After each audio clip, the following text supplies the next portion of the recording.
Liverpool FC is the greatest team in the world.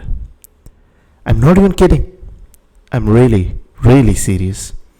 Look at the firepower that we got now. Look at it. Mohamed Salah, Sadio Mane, Diogo Jota, Roberto Firmino, and as of late, Luis Diaz. Add to that Divock Origi and Takumi Minamino. That is a devastating attack that we have. And we are apparently we were close to signing Fabio Carvalho. And we are confident of getting him in the summer. He's a Coutinho type player as well. I mean, is this FSG finally showing some ambition? Since 2017, when we signed Fabinho, Alisson, and all of those players. Is this FSG wanting to make the most out of the Klopp years that we have left? This is the rebuild of Liverpool FC, and I cannot wait to get on with the transfer talk. Let's get down to it. Let's look at the show and watch the deadline.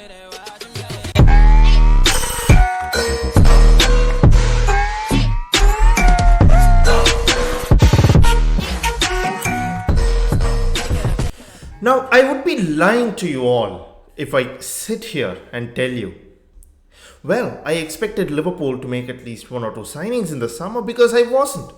The entire January transfer window, you've seen my videos, you know me, I did not talk about any players. Although I wanted a player or two in my club, that is just a fan's expectation.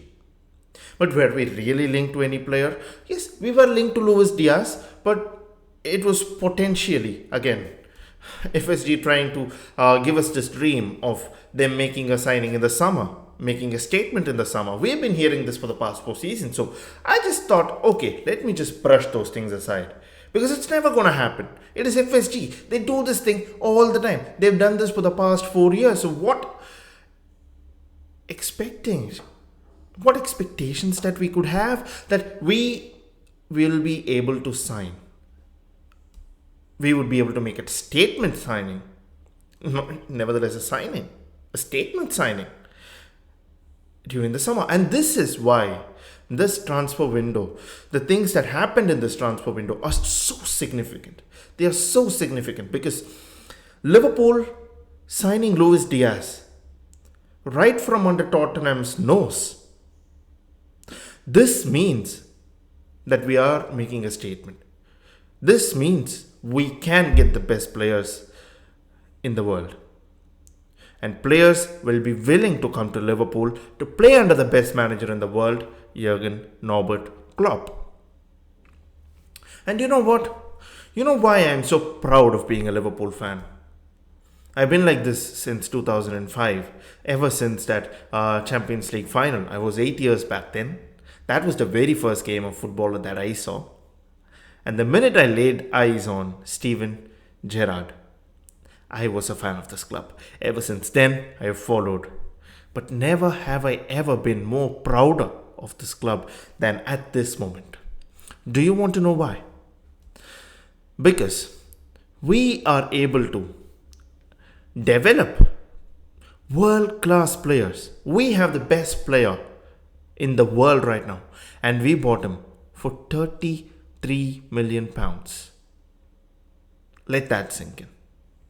Because Chelsea just spent £100 million on Lukaku.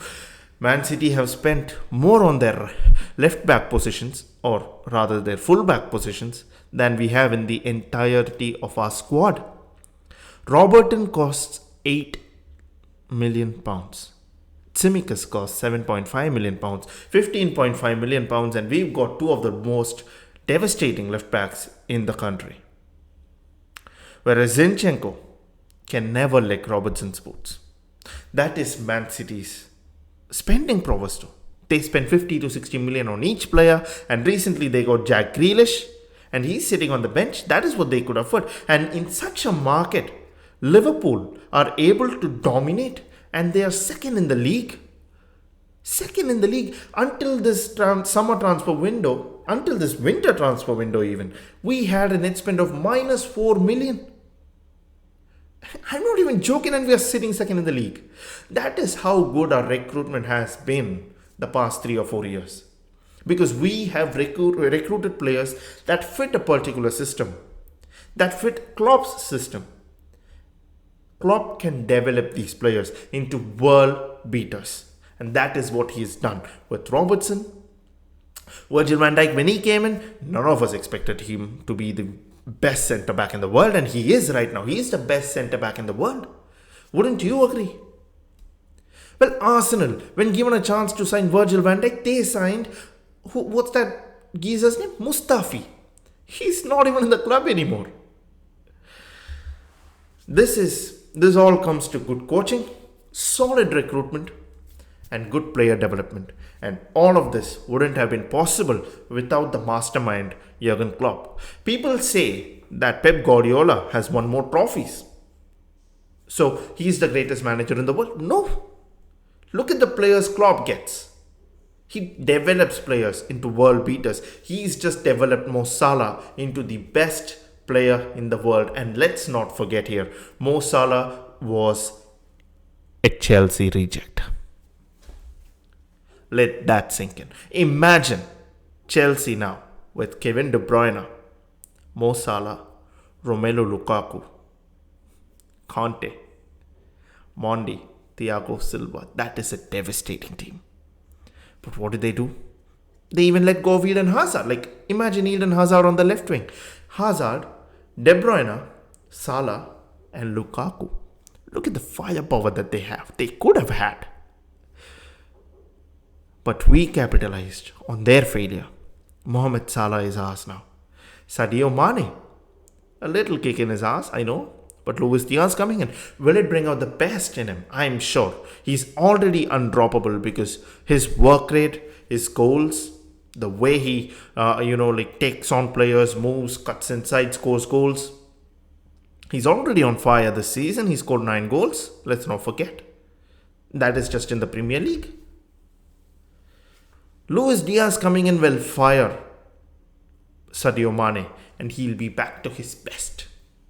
He will challenge Mo Salah, and we could have a devastating attack force. And I tell you this, we are at least winning 2 trophies this season. Either it's the domestic or it's the big ones. Who knows? Man City could slip up. They slipped up last moment during the last Premier League game against Southampton, was it? Anything can happen in this league, and that is why this league is the best league in the world. And I'm telling you, Liverpool are right on top of it. Now let's look at some of the players that are back. Alright, they are back. Thiago Alcantara is back in training. That is a solid midfielder, and he is a solid midfielder. He's our best midfielder, according to me. In my opinion, that is. Your opinions may change. You may say Jordan Henderson, and I wouldn't disagree. All of our lads are great. Harvey Elliott, Curtis Jones, Thiago, Jordan Henderson, Fabinho, Oxlade-Chamberlain, Naby Keita. We've got options. We've got 7 midfielders that I named there. Like, who do we play?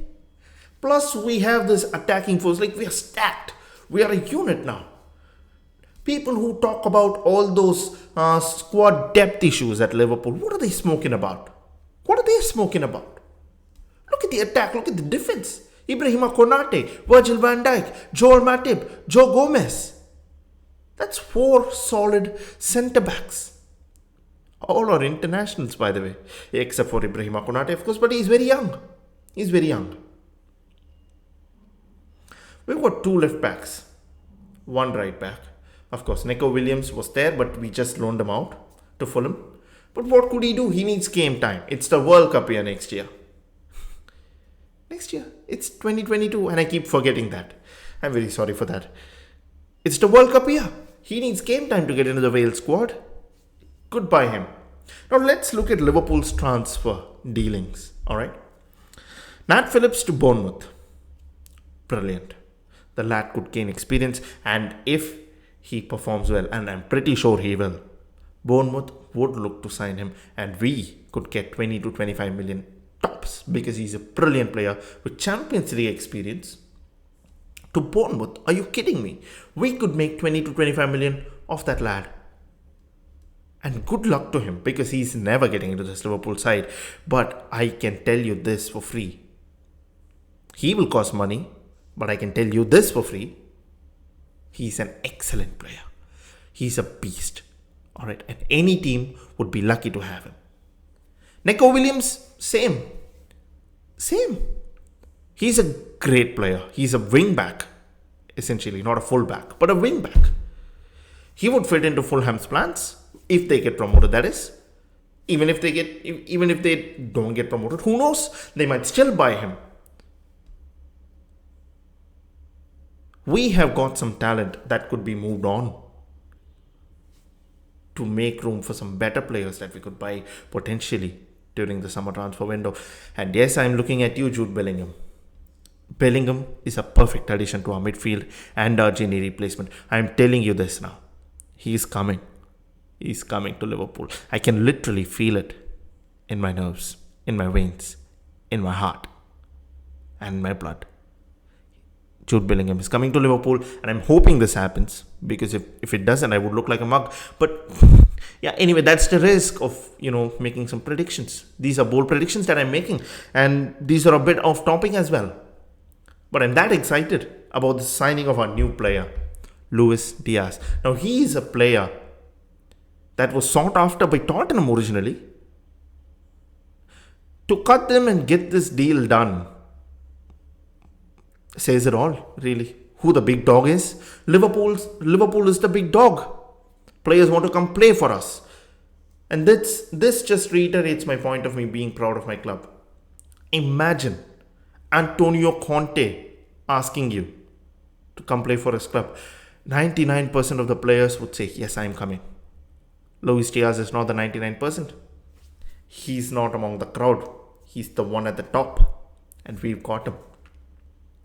We have to wait and see how he, gets attached to our squad, how he performs well in the Premier League, how he adapts, what is his adaptation period. Because let's not forget, nobody gets easily into this Jurgen Klopp side.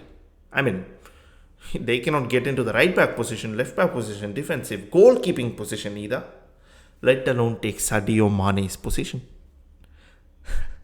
This is insane. Now, what does this mean for Mane's future? I don't really care. We still have 1.5 years left of him. And if he does move, and if we do sell him in the summer, I know that he will be going for 80 to 100 million max. We could be selling him for that money. And considering that we got him for less than 40 million pounds and we won the Champions League and the Premier League with him, it's just amazing. Amazing. That's good return, if you ask me. And he's a fantastic player. But no, I don't think we would sell him. I think this is just us bolstering our squad and planning ahead while Diogo Jota and Luis Diaz just sit back and learn from the best in the business. That could only be good for us. It's a very healthy problem to have, actually. And I'm proud that Liverpool managed to get this in the line when nobody, trust me, nobody expected it. Another potential signing that Liverpool could make this summer is Fabio Carvalho. Now, during this January transfer window, Liverpool tried to sign him. We were really, really in it for him, If we could have gone into the market a day early, I know that for sure that we would have completed it. And to avoid any tribunal issues and all that, they will pay a fee to Fulham and we will just get him over the line. That would happen in the summer, and we are very, very confident of getting this player. And as for this player, he is a Coutinho-like player. And if it does get through, just look at this. Harvey Elliott, Carvalho, Curtis Jones. Look at the talent that comes through. And we still got Kate Gordon, Ben Woodburn. This is just amazing. The problems that we have is just amazing. It is good to be a Liverpool fan now. It feels amazing. And I am pretty sure that we are going to win some trophy at the end of the tunnel, at the end of the year, at the end of the season. I'm just hoping for it because we are in a final. Of course, I back us to win it. But it's Chelsea. They are not an ordinary team that you can just push through and get a trophy. We really have to fight for it, and I hope we will fight for it. It is the European champions against the former European champions, the former Premier League winners. The same team won it, most of the team at least. Let's go get it, boys. And that is this month. The final is this month. This is the final month. So that is why we need to start this month perfectly against Cardiff City. Now, Cardiff recently won their last championship game. To the best of my knowledge, that is true. 2-1, I guess. I don't know for sure, but that might be the case. But for me, this match is very, very important to get some game time into these legs. Because Sadio Mane and Mo Salah, I don't think they will be returning so soon. They are, of course, still at AFCON, so they won't be returning anytime soon. And there is a possibility for a Mane versus Salah final at the AFCON, and that I'm very much looking forward to, because the other day we saw Mohamed Salah score a goal, instinct, and create a goal. That was just amazing. Skip past two defenders, put in a perfect cross as an assist, and Egypt scored again against Morocco. And where was Hakimi, the best right back in the world? If you can only score free kicks, I'm telling you, Hakimi is not even the best at taking free kicks. There is a lad called James Ward-Prowse for that. Alright? So Hakimi is not, he's a very good right back, or probably a right wing back if you ask me, but the best fullback in the world at the moment is Trent Alexander-Arnold. The way the lad plays is just amazing, and I'm hoping, what am I on about? I'm hoping he's definitely starting against Cardiff, because we don't have any other right back options except for the young lad, the academy at the under 23 level. But yeah, he won't be starting. So we have Trent Alexander-Arnold at right back, and I'm hoping Fabian Kelleher will still start as a cup goalkeeper, because Alisson was in Brazil and he would need some time of rest. Alright, him, Fabinho, Firmino, everybody would need some time. That means, and yeah, Luis Diaz has just come to Liverpool, so he'll just be settling in. Would he get a chance to play against Cardiff? Those are some interesting problems to have. Interesting problems, and I'm very much looking forward to the team that Jurgen Klopp will put through, but I'm guessing the scoreline would be 3-0 to Liverpool, because Ibrahima Konate will be playing, and I'm guessing either Virgil van Dijk or Joel Matip will be playing. Tsimikas will start at left back. We will be playing Oxlade-Chamberlain, Tyler Morton, that's another young lad under Fabinho. He's been looking forward. He's a very good player also. So he'll be playing as well. And Thiago, can he get some game time as well? This is all very, very incredible, because I know that for a fact Diogo Jota would be playing. Will Luis Diaz play? And today there is a game. Mohamed Salah is playing. If he loses, would he be in the team? Or no, I guess Kate Gordon would be in the team. After a disappointing result against the Chelsea under-18 teams in the FA Youth Cup, where we scored 3 goals. Still lost 4-3. It was an amazing comeback by the Chelsea kids, but would that have an impact at Kate Gordon's head? Because he scored a goal, trust me. He was brilliant that game. But yeah, I think he would slot in. It's going to be interesting, our squad against Cardiff, and I'm very much looking forward to it. My scoreline prediction for that game would be 3-0. And let me know your scoreline prediction as well. Write in the comment section below. And if you have enjoyed this video, please hit the subscribe button. Hit the like button, because it helps apparently with the YouTube algorithm. And hit that notification bell icon, because it helps my channel and it makes me really, really happy that you support this channel as well. So until next time, this is your boy, Ram.